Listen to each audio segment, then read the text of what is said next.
Hello. Hi, Seva. It's Margie. How are you? Hi, Margie. How are you? I'm great. How's your day so far? It's great. I'm loving the sunshine. I'm soaking it in. Oh, gosh. So grateful. I was Yeah. playing outside earlier.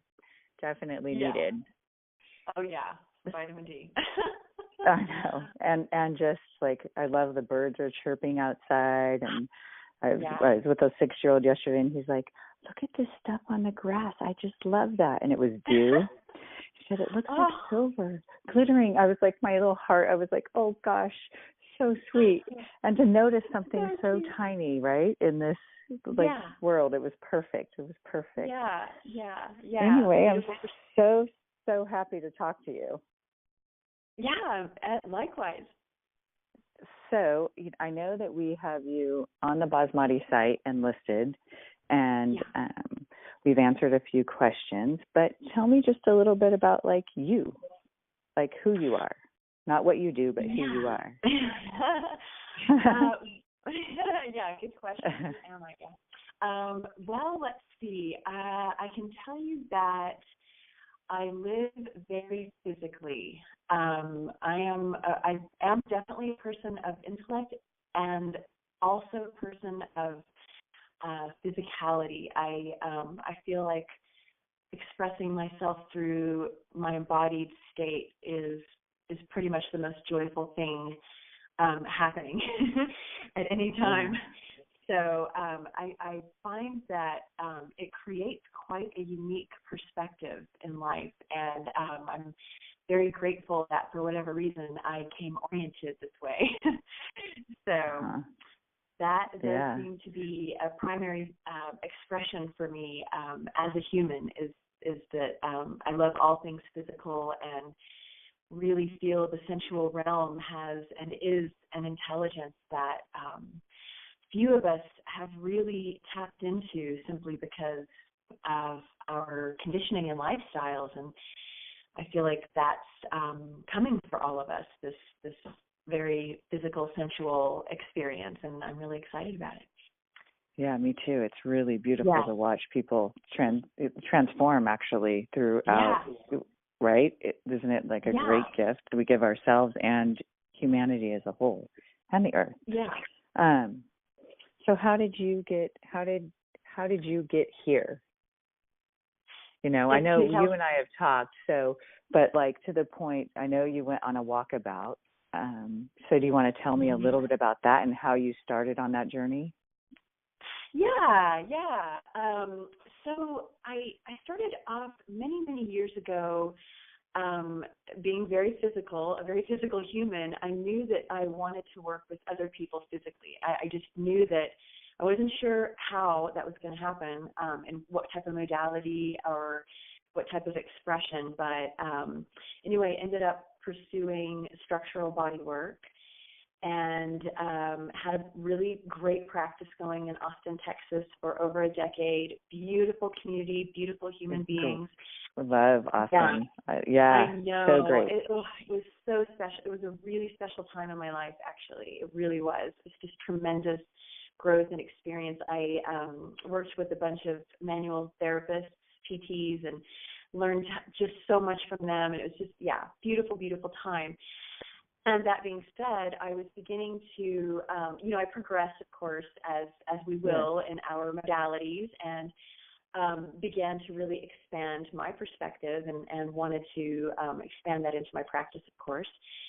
And really started to feel that, how it is when you've got a group of people that have been with you for a while, and the expectations are sort of that you're going to just stay doing that because that's what they like and that's what they want. Mm-hmm. So it was great. It was wonderful. And they were just, they were not only clients, but dear friends. I mean, really, I just got so lucky, I feel like. That being said, I was just I needed to move on within my practice and just personally as well, and loved Austin, but it just felt, I'm just a gypsy at heart anyway. I'm a traveler, so I packed up my bags and headed out to California, to San Francisco. Oh, fun. Yeah, it was. It was really kind of like I felt Big really change. yeah, huge change. Fell to the earth, ranch folk, and then here I am in super urban, technologically oriented culture, and it was great. I loved it, and I was really excited to be able to put forth like with a clean slate, tabula rasa, like nobody knows anything about me, and they have no preconceived notions or expectations. This is a beautiful opportunity. And I hit the ground running and opened up this whole new paradigm, the next level of my expression, as I now call it, because it had to happen. It was just calling me from the inside out. I couldn't stop it really, even if I wanted to. I feel it wouldn't stop. It wouldn't have let you. Yeah. It wouldn't. It still doesn't, by the way. It still has. Yeah. It's really funny. Yeah, it's all part of it, but. Yeah, it's very interesting. But so I got to San Francisco, and it turned out that it was a real culture clash for me, actually. It just really cracked me open in ways I barely understand to this day, but I hit so many walls with it that it felt at the time very deeply painful, and I felt in a strange way betrayed by humanity, because here I am, offering what I thought was this really wonderful, well thought out, very different, very new paradigm. And I thought people in San Francisco would just gobble it up. And I think I became disappointed to understand that really it just ended up being quite the same. People want, just with kind of what they want and what they expect, and aren't necessarily looking for as new of a paradigm as they might think they are. Well, yeah, and probably and in that, did you think that maybe you had an expectation also on your end of totally. Like sharing all of this great experience you have, and so that was part of the betrayal as our own, right? Yeah. Okay. There was some immaturity. There was some immaturity in me that needed to just be seen. And I think San Francisco really was a maturing time. It was, again, quite painful, but also quite liberating in that sense.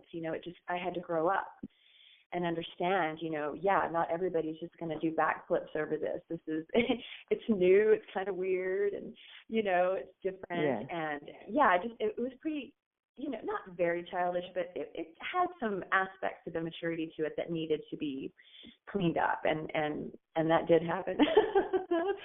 Yes, in very strange ways.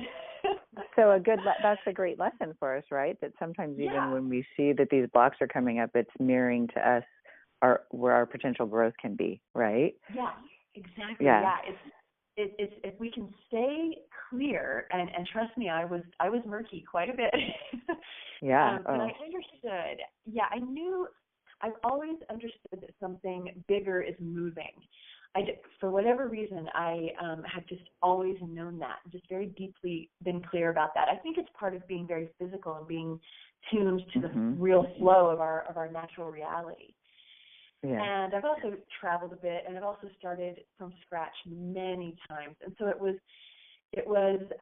just this real combination of what I already brought with me in terms of, I started traveling when I was 22. I, went overseas and didn't look back for 10 years. So I understand, when I'm learning, I did have enough sense to know that this was something big happening, and I stayed for about 2.5 years, really tried to work it out, really tried to sort it out, did my best, and then became so burned out, just physically, spiritually, mentally, that I was so deeply confused and conflicted, I literally did not know what to do. And I thought, well, Ceiba, this is the time. This is what everyone in the sort of, spiritual world is talking about. Everybody's saying it, but I really haven't seen anyone do it.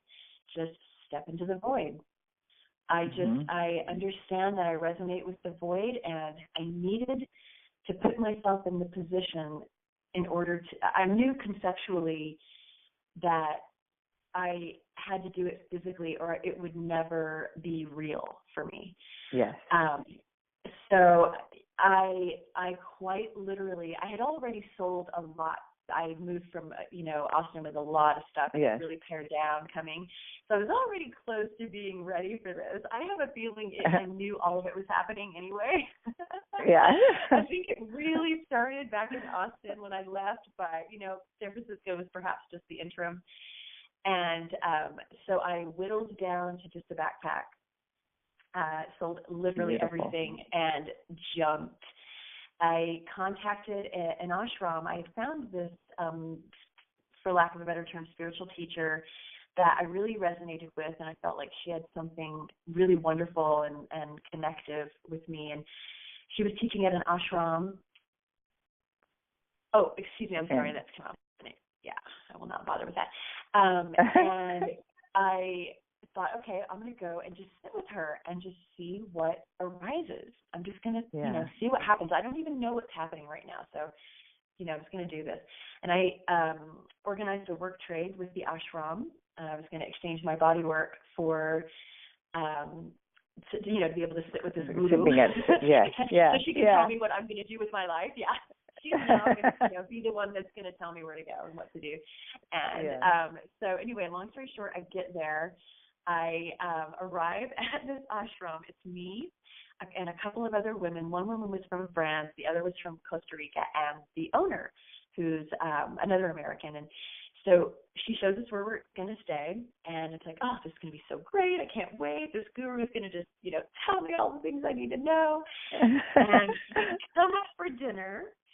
And the owner sits down with us, and she's like, I need to tell you guys something. And we're like, okay, because it didn't sound good.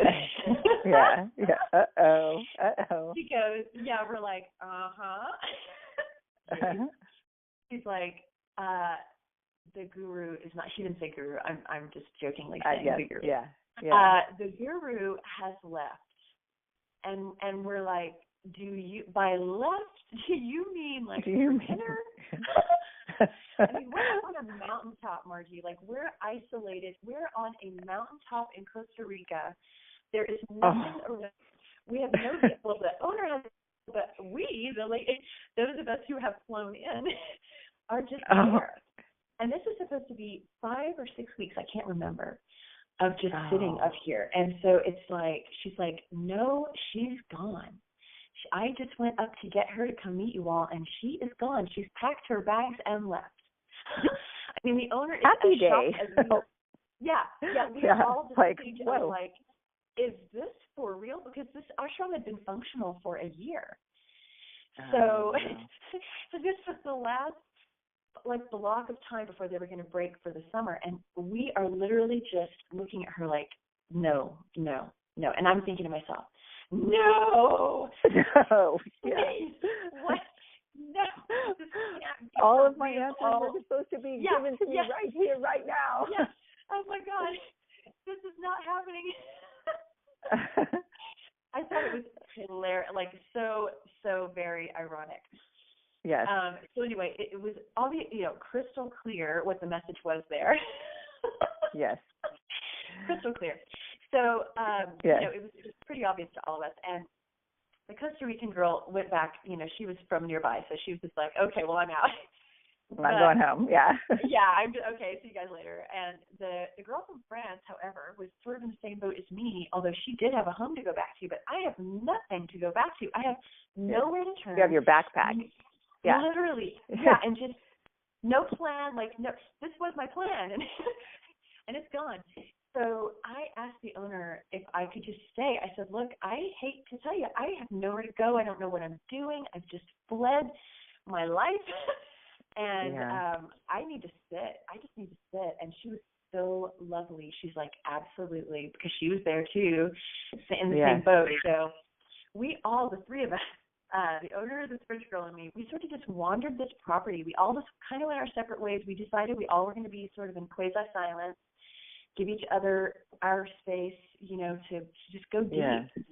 So each one of us just really took the opportunity to just dive in. And I mean, we just sat. I sat for hours. It became the rainy season while I was there, and it was amazing, Margie. Like, I would just sit on her deck. She had this beautiful yoga deck. It's a beautiful place, very magical. And just the rain would just be torrential, and I would just be sitting there just quiet and still, and then it was I can't describe it. It was really incredible, the opportunity. How many of us really get that ever in our lifetime? Yeah. You know, I didn't plan for it. No. And you could have left out of fear and disappointment, but instead it sounds as if you helped find yourself, right? You know, right? The guru was me. Yeah. Yes. Yeah. Yeah. You know? It was like that. And it was, the message was not lost on me, fortunately. I'd done enough introspection by then to get it. So, there was all the fear. There was all of it. It all came swirling, ebbing, and flowing. Some days I'd be like, I got this. Other days I'd be like, what am I doing? It was, just like that, like anybody would expect, Yeah. And then the rain got to me after about 5 weeks, and I was just like, okay, now it's time to go. I have to move along now. And I opened my little travel book. And I am not one of the beaten path. I love wherever it says this is so hard to get to, it takes 3 days by foot and then mule. I'm like, sign me up. Okay, ideal, yeah. Yeah. I'm like, how hard is this to get to? Impossible? I'm there. And I found this little tiny fishing village. It had like a paragraph of mention in this travel book I had. Because no one ever goes there. It's literally at the end of the road. Literally the concrete stop becomes gravel. Always the treasure, right? Always. Yes. And they just got electricity, I think, mid-'80s. It's one of the true remaining Afro-Carib fishing villages in the Caribbean, in Central America. Oh, that's outstanding. Still live like that. And not only that, it's an amazing place. I could go on forever just about that place. But so I just went there. I was like, where's the bus to there? And I got on that bus and headed down there and ended up staying. There were a couple of little cabins that people had for rent, and this really amazing girl from Germany, and we just really bonded. And she had married a local guy from Manzanillo, from that little town, that little village. And they had the cutest, most adorable little girl. Oh, my God. And so she and I really hit it off. And I ended up renting this, for lack of a better word, it was a cute little apartment. It was in this big abandoned building that some guy had wanted to do this project a while back, and it had to abandon it for lack of money, which is not uncommon in those parts, because they don't go in debt, which I really honor, actually. Oh, absolutely. They do things very slowly, and so that's why to us it looks everything looks dilapidated and broken down, but they're not in debt either. So there's that. But I rented this tiny little apartment, and just hung out. I surfed every day. I ran on the beach. I really got into my work. I really began to develop my work, and I sat. And I got to watch something really incredible happen to me there. I was able to really understand the duality structure. You're going to laugh, but through chickens and roosters. Oh, that's outstanding. Now I have to hear. You're like, no. I got to know about.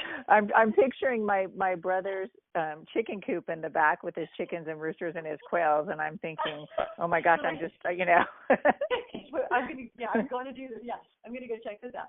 Yeah, it was so, okay. So believe it or not, this is so funny. So in this little village, of course, people have tons of animals. I mean, I had a pig wander in once in my little apartment because I keep the door open. I know.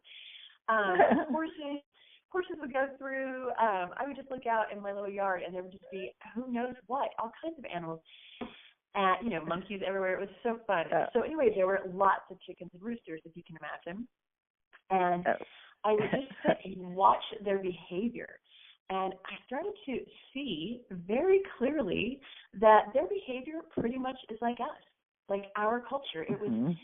I'm like, I'm looking at the human condition right here.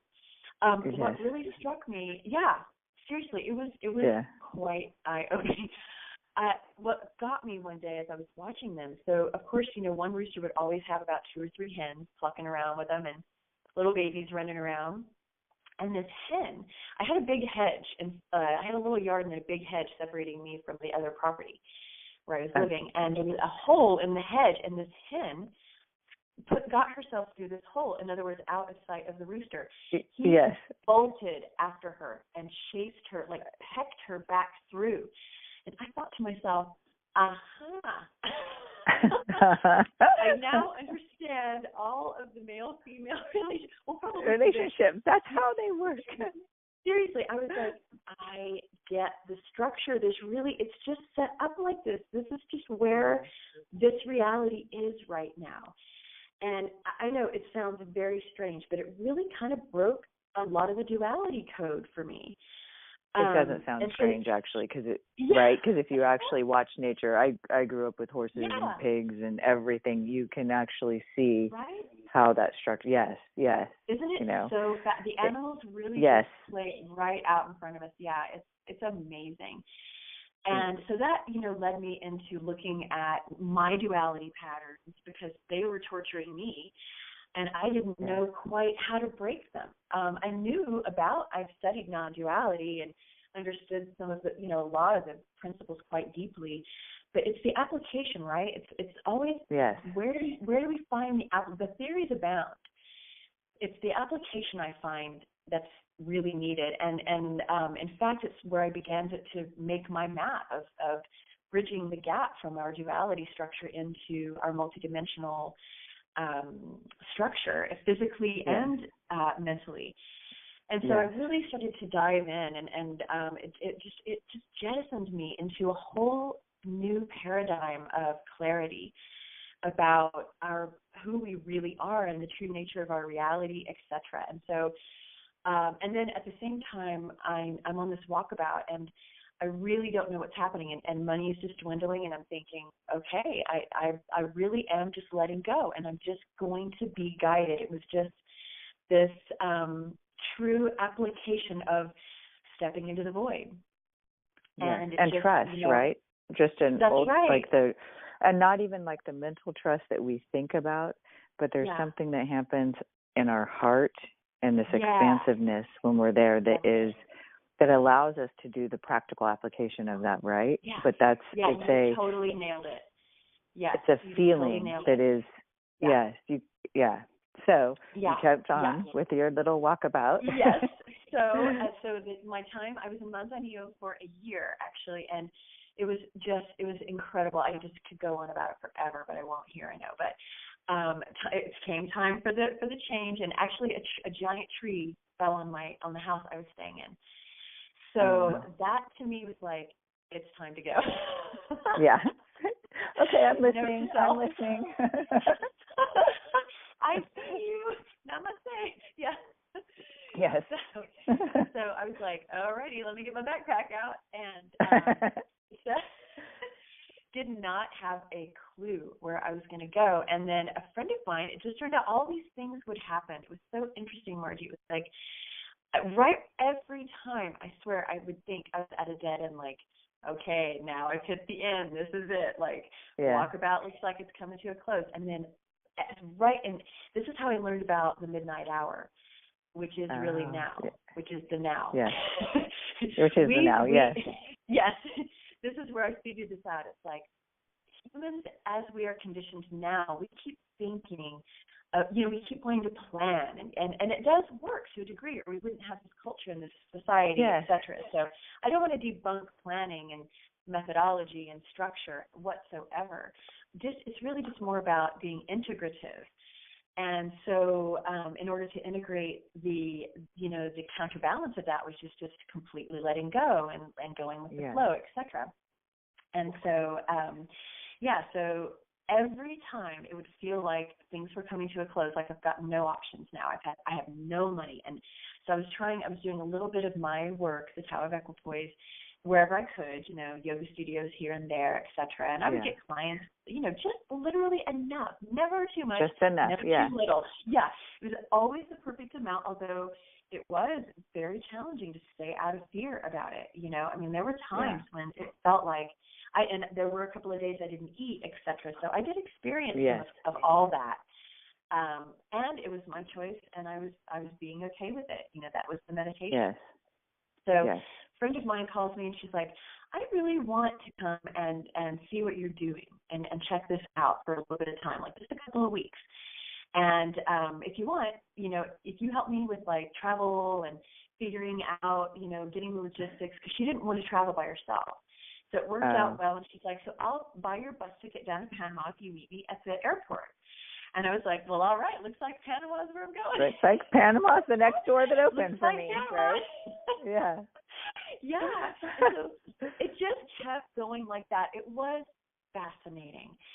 And so I learned that, if we can relax enough, and I understand why we can't. It's not a judgment. I get it. No. Just knowing that if we can convince ourselves, like you said, to trust, because it really, and expectations are big, like we were talking about with San Francisco. Yes. That's part of the process and the meditation That's too. part right? of the process. So, that balance of that. All of it's such an interesting, when you can actually feel those energies inside of you, and you understand that it's not one or the other, right? That there's I can have trust and not expectations and still drive my car, right? I can still go to the market and go pick something up if I need to. It doesn't mean I have to lose my mind, right? You completely. Don't have to be some person walking around in a sheet around a mountain, like this can happen. This can happen in your everyday life. It can happen while you're driving your kids to school, or you can have that peace in your heart, right? And that trust, and go.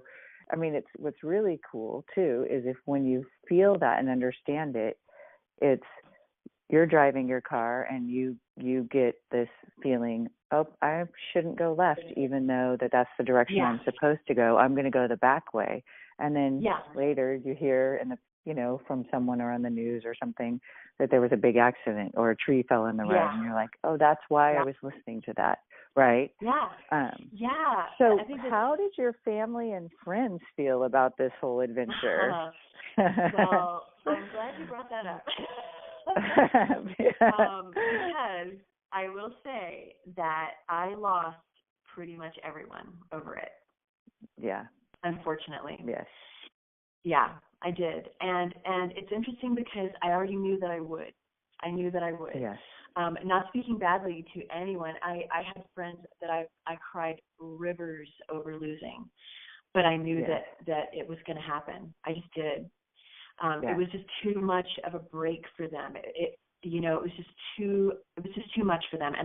And I love them. I will never stop loving them. They can't make me stop loving them. No. They were friends for 25 years. I never dreamt that things would break, but I was told that they would. I was, before I left San Francisco, actually. And I had to pull over when I heard the message come, because I was crying so hard because I knew it was true. I knew that what I had just heard was going to happen. I knew I was being prepared for it. But it was hard when it really happened. It was very hard.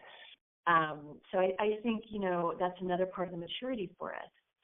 Is loving them anyway and understanding that they can't understand. And, it's our work, those of us who choose to do this. So projecting out really that isn't functional.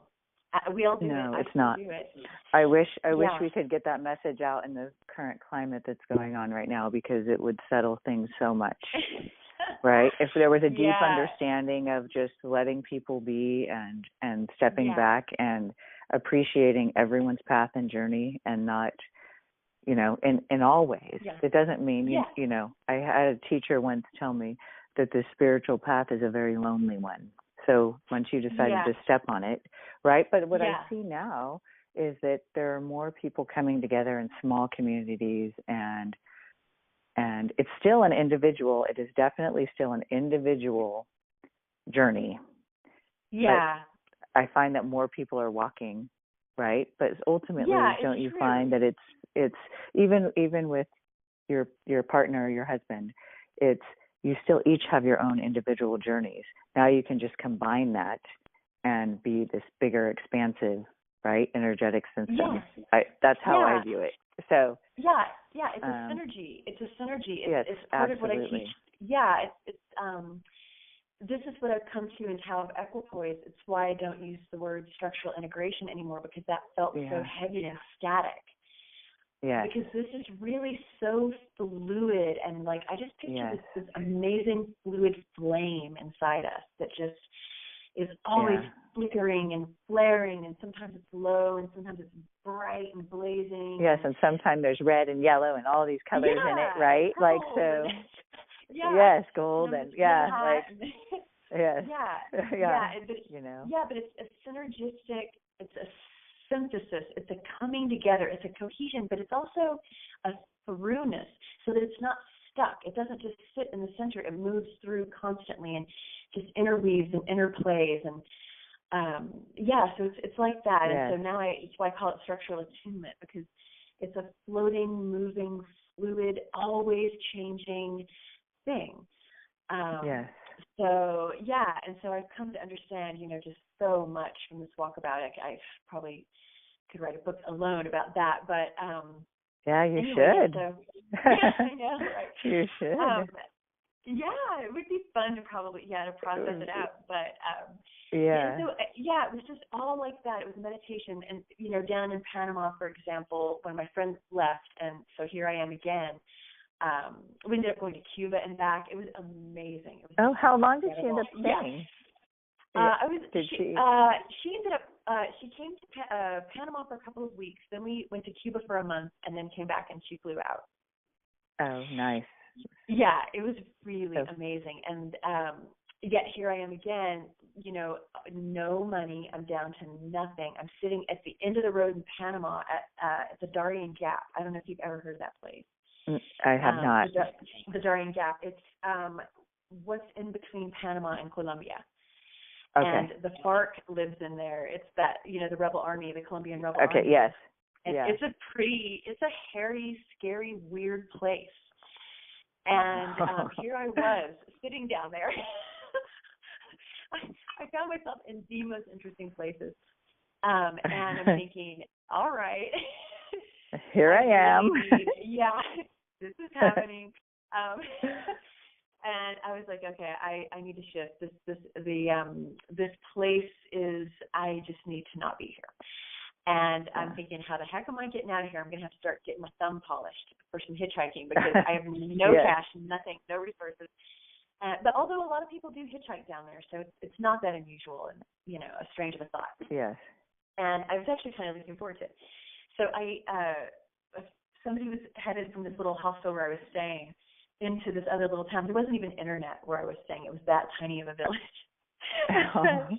I checked my email, and lo and behold, I've been contacted by this amazing woman in Costa Rica on the other coast from where I was living, who has this amazing spa in Manuel Antonio, which is quite a busy place. A lot of Americans go there, and she's like, I love what you're doing. I'm really drawn to it. Would you come and teach in my spa for a month? And I'm like, I'll be there in 3 days. I'll get there. Yes, I will. I mean, it was like that, Margie. It was like out the whole time. Blue. Yes. I never knew. I don't even know how she found me. It was so interesting. Yeah. I love those. I love that. Yeah. It was incredible. I mean, I literally had no idea what I was going to do next. Quite literally. And then boom, there this was. And so I get on this amazing bus I did Panama back and forth probably 3 times, stem to stern. If you need to know anything about Panama, let me know. About Panama? Okay. I can tell you. And so anyway, I get back up to Costa Rica, the opposite coast this time, which was so different and yet amazing, incredible. Then that came to an end, as all things do. And again, same scenario. I had, I think, $50. I traded for a surfboard, traded some work for a surfboard. So I've got a surfboard, this beat-up computer that barely works. I called it the Beast. But it helped me email people when I could. And my backpack. And I was like, okay, what am I going to do now? Nicaragua. Nicaragua's cheap. Okay, Nicaragua it is. So off I go. I think I had $50 at that point, which is, I'm rich, according to me. Yes. And I arrived at this tiny little place in Nicaragua. I'm not even going to say the name because I don't want anyone to know about it. It's a magic jewel. It's becoming discovered, so I'm not even going to say it because already too many people know about it. But when I was there, fortunately, hardly anyone knew about it. And I stayed at this place. This might give it away, but it was called Camping Matilda. Oh, It was like something out of the 1950s Catskills. The people were Nicaraguan. They were Nicaraguan essay, but they were running this little, I don't even know how to describe it. It had like 2 or 3 little rooms with a bathroom, little porch, private, and then it had a couple of little dorms. And then I stayed. They had these little, for lack of a better term, I called it the doghouse. It was this about 3 feet high. It had a cot in it. I had to literally get on my hands and knees to enter. And crawl and in, then, yeah. Yeah. I had to like duck and dive to get in this thing and then like angle myself and like kind of jump onto my cot. Oh my. It was incredible. But it was right on the beach, and it was the sweetest little family, and they had a kitchen so I could prepare my own food. It was just, again, like this magic. Words cannot describe this place. And I did what I called a goddess boot camp there. I went deep in, and I pulled out the feminine. I pulled through the feminine, I should say. I felt like I needed some feminine. All this rough travel and all this, like, you know, a single chick in Latin America, it's like you have to be on your game. You know, you have to really be, and like you were mentioning earlier, really sentient. Like, you have to really be tapped into the natural environment because the people are incredibly sentient there. They're so very much a part of the natural world. Yeah. And if you're running around sort of in this mental state, it doesn't feel good to them and they don't react well to it, which you can understand why, you know? Yeah, yeah. And so you have to really learn their way. You have to slow your body down. You know, I had to adapt even to their gait rhhythms. I was just going to say the gait is you can tell a lot about the steps and how loud and how fast people walk and what that says in their expression if you're paying attention, yes. Mm-hmm. Yes. And so Westerners, I call us Westerners to them, even though I know we're technically Western Hemisphere, because their paradigm is not Western at all. Yeah. And slowly becoming, unfortunately. But so I had to really, especially as a single female or woman, match that rhythm, or I knew it would not work.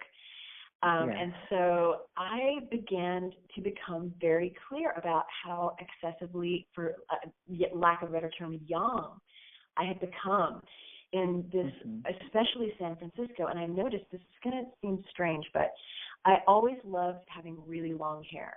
I love long hair. I always have, regardless of the style. Even in the 80s when everybody was going crop short, I had long hair. Well, there's so much power, and I use that word loosely, but there's so much that happens with our mane, as I call it, right? Right. There's so much, like, there's a lot. But anyway, Yeah, right. So I noticed, I was noticing at this point in my life, after all these experiences, in particular San Francisco, which had hurt me so badly, that I had become so excessively young, running this. I had this business for 10 plus years, and then launching a new business in San Francisco, and just became more and more aggressive, feeling like I had to compete, and it was hurting me so badly. It is so against my personal nature, but I feel like, especially as a female here on this planet, that's just not our design.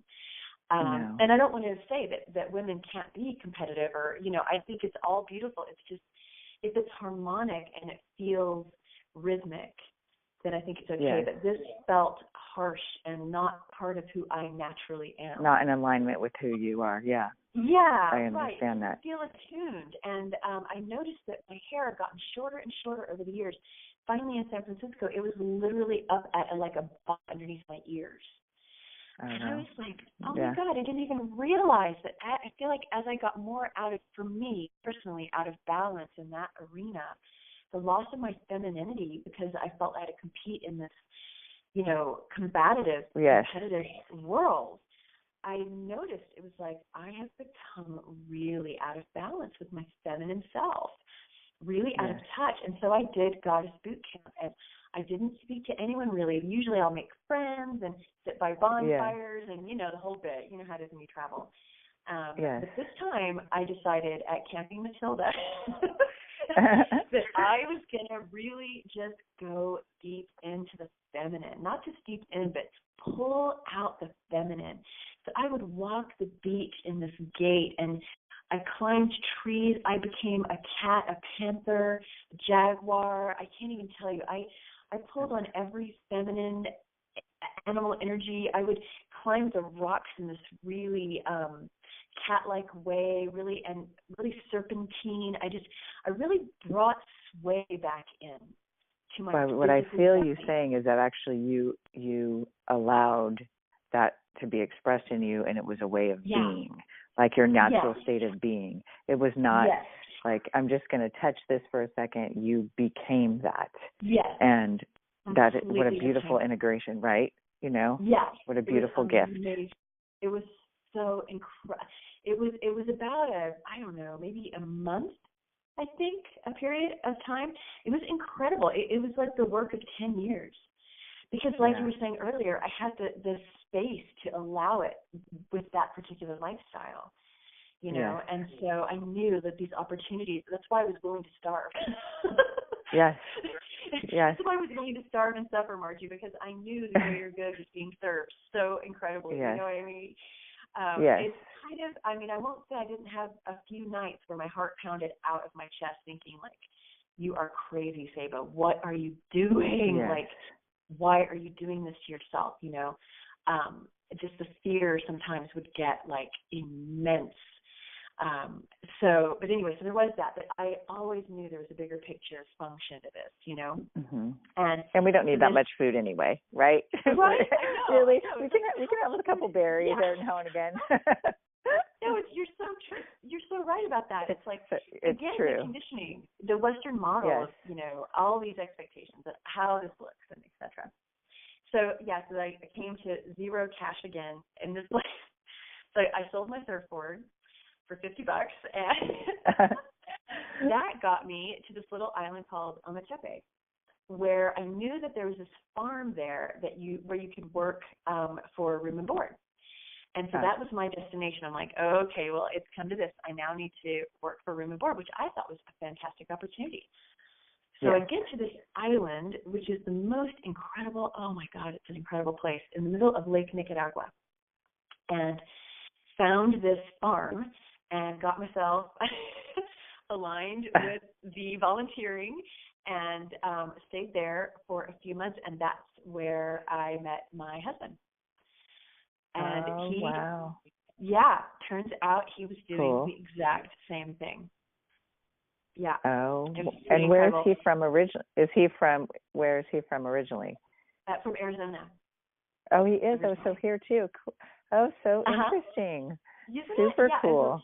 I was never expected to, not in 1 million years would I have expected to meet, somebody that I was, that would have the same kind of lifestyle as me. And also, he jumped what I call jump ship. He stepped into the void as well, although he did it in a quite elegant way with a truck and this amazing camper, which we then drove off into the sunset together in this thing.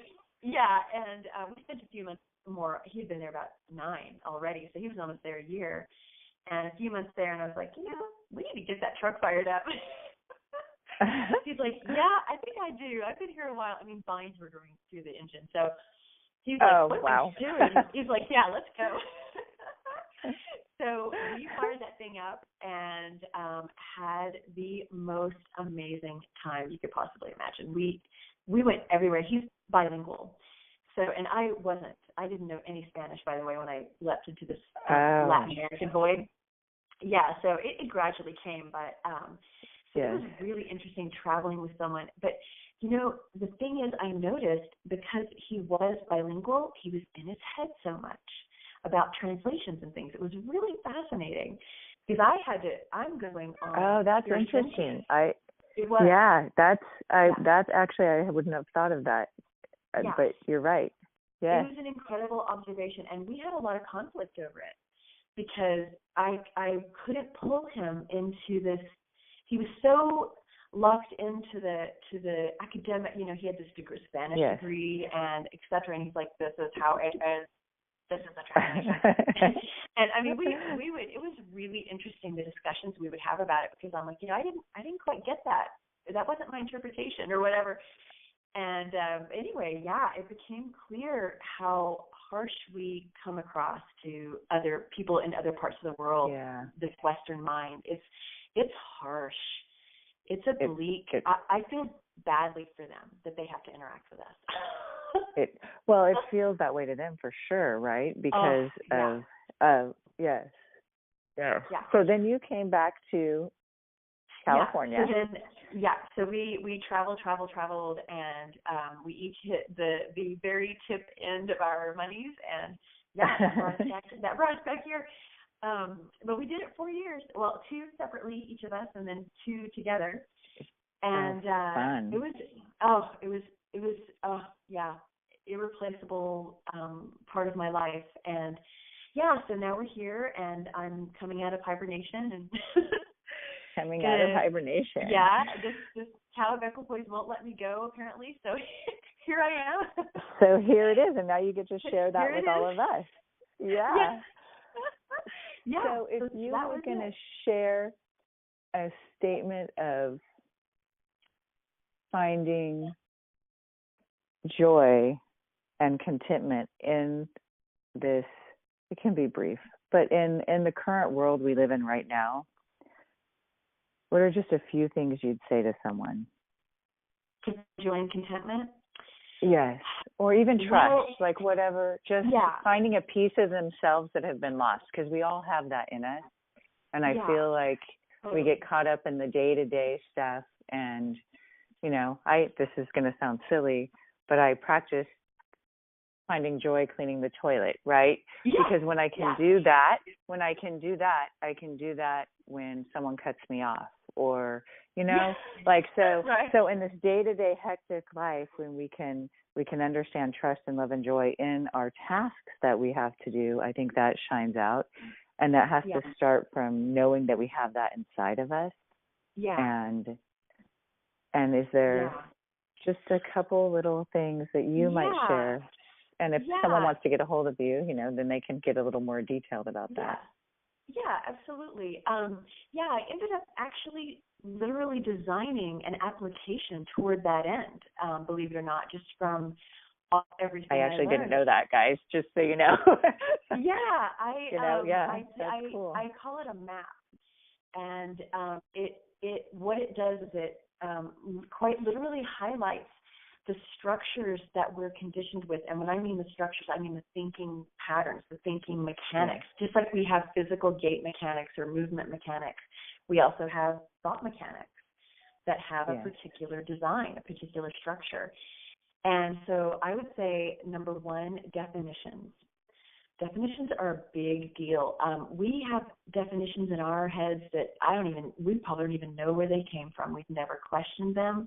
They're highly assumptive because we've just grown up conditioned with them. We don't question them a lot of times. And the more we start questioning our definitions of things, the lighter we become about what's really happening. It's pretty incredible. Definitions can really chain us down and keep our perspectives limited.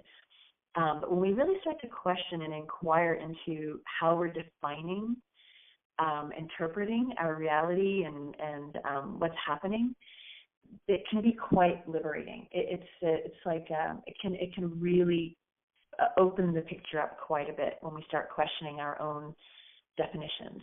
Because what really does make us sad? What does make you angry? It's like, what really is? What is my definition of that? If you're really getting tired of reacting the same way, I know this has happened to me many times. Ceiba, why do you keep? I know I don't want to be reacting this way, and I know better, and I know all the concepts about why I shouldn't be, but yet here I am Here I am. Yes.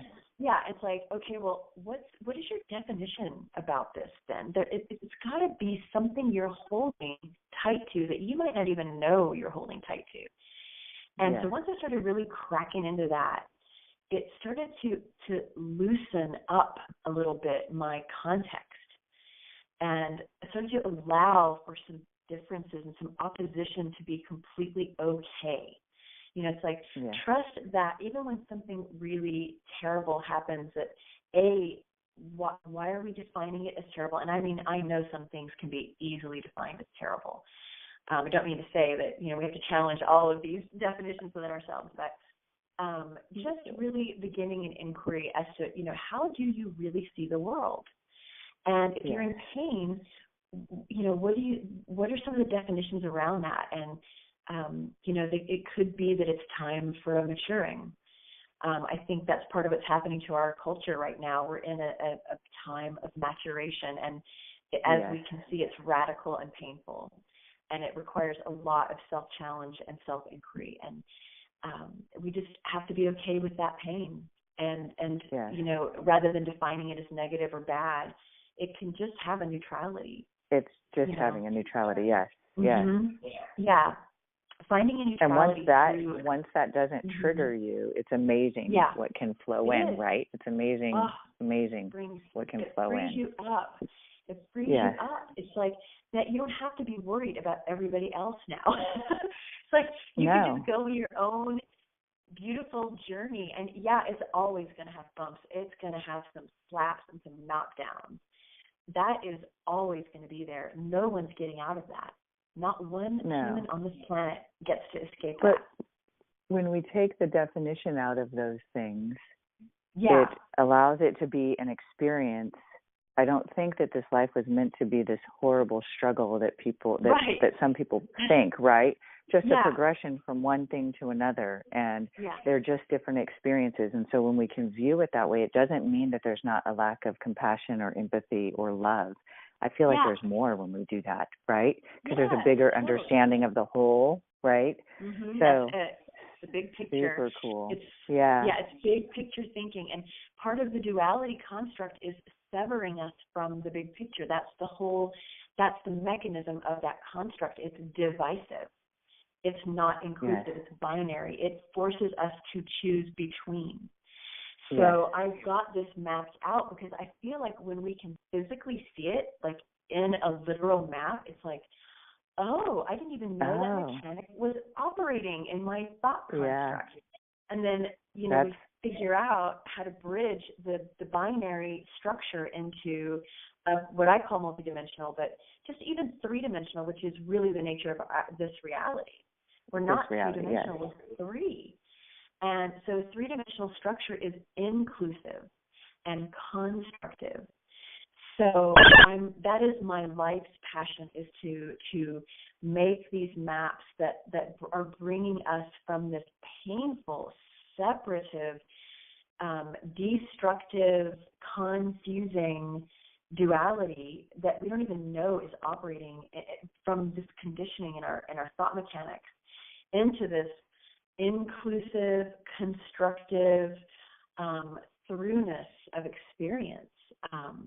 You know, it's a relief. Like when you can start feeling the more open structure of thought mechanic, it's like 1,000 pounds drops off your shoulders when you don't have to constantly choose, you know, between this or that, this or that. Or that. It's horrible. It's so emotionally and spiritually draining, which I believe could possibly be intentional to that, you know, as part of that structure. Whereas the inclusive model is so relaxing and just brings just such a calm into the body mind. It's incredible. It's really powerful. Well, on that note, how can people find you and reach you to find their maps and your maps? What's a good way? I've got a few. I've got an email, which I think should be, maybe it's not posted on Basmati actually, but my expression is called the Tau, which is TAU, It can be sometimes mistaken for Tao as in Tao, the Taoist principle or the Taoist principle. Tau is actually a Greek letter, and it's a symbol for the circle constant, which is why I've chosen that for Tau of Equipoise. So it's Tau of Equipoise, and you can pretty much find everything there. Yeah. And they can say, but they can. I'm sorry. Go ahead. Oh no, I was going to say they can find you on the Basmati site as well. And go ahead, explain. Yes. Yeah. So and then on Basmati, I have kind of, and my writings are going to appear because I do use the three-dimensional structure in my writings. They appear etheric, and they will appear. I'll just warn the folks as they dive into this. It's not going to be your sort of A plus B equals C experience when you read what I write, and that's very intentional. A lot of what I write involves the structure of paradox. Paradoxical thinking is actually a three-dimensional thought construct. But we don't know about that yet. I know, we haven't been taught about it yet. So when the binary or duality structure meets the paradox structure, people even can get angry about it. And this is confusing. And what are you saying? And so I stick with it though, because I'm very committed. I will just have to put up with the flack to hold the ground of the three-dimensional structure. I'm holding it down, girl. That's what a great gift you're sharing with us. Yeah, what a great gift you're sharing with us. It's beautiful. Yeah. It's interesting. So we'll have interesting dream. It's super interesting and super fun that we get to share that, right? I think it's just great. I love it. I think it's fabulous. It makes my heart sing beyond measure. Yeah. So we have to do this again. We'll have to plan it and maybe chit-chat a little bit more about the map and giving people tools. I'd love that. I'd like to. I'd love that. Yeah, that'd be great. Okay, it was great talking to you.